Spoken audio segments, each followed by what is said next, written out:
Qatar yesterday, 14 missiles by Iran. Were they shot down by Qatar? Were they shot down by our forces? And by what systems? To the extent you can cover any of that in non-confidential, would you? Yeah, I can get you specifics, sir, but I believe the Patriot System was the most effective U.S. system in support of that. Whether or not there was any Qatar defensive measures taken that were excessive, I'll have to get back to you on that. So primarily it was our Patriot batteries. Sure. Yeah. With you, Mr. Secretary, do you think that the United States needs to keep its lead in ISR technology, or can we just tell the Air Force and Space Force, nah, we don't need the new ISR systems, we'll just do everything with satellites?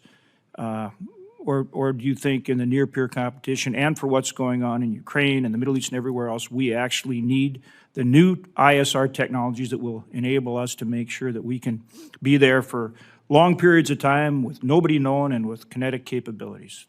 Thank you, Senator, for the question. Yes, we need to have good counter-ISR capabilities, and I'm always someone who believes in combat, and also in navies and ships, you need redundant systems. You need backups. You need different forms of systems. And so I think it's a critical thing that we need. Mediterranean, after they had returned and they'd fired off all their missiles, very expensive, as well as using their cannon on the front deck and their 50 cal. And all of those become less desirable because as the UAS is getting closer to your ship as you kind of work down the chain of what's more economical, right? Agree with you completely.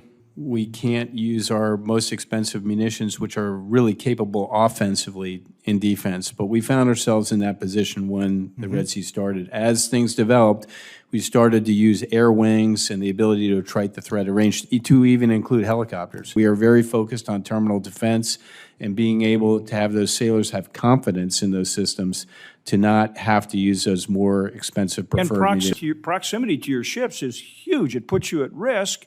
And an adversary is going to flood the zone and make you fire off all your missiles. Yes, right? sir. So this is something you have to have today. Yes, right? sir. And do you feel that you are on top of this today? Just like for our bases, we're not on top of counter-drone. They're flying these things all over our bases. This is ridiculous. It puts us in jeopardy. But we need to be on that now, guys. So do you feel like, I mean, do you have a certain comfort level? You got it? I don't say we have it because it is a vexing threat. I think we're taking steps as we've seen with the Ford Strike Group, and we'll continue to take those steps to get on the right side of the cost curve.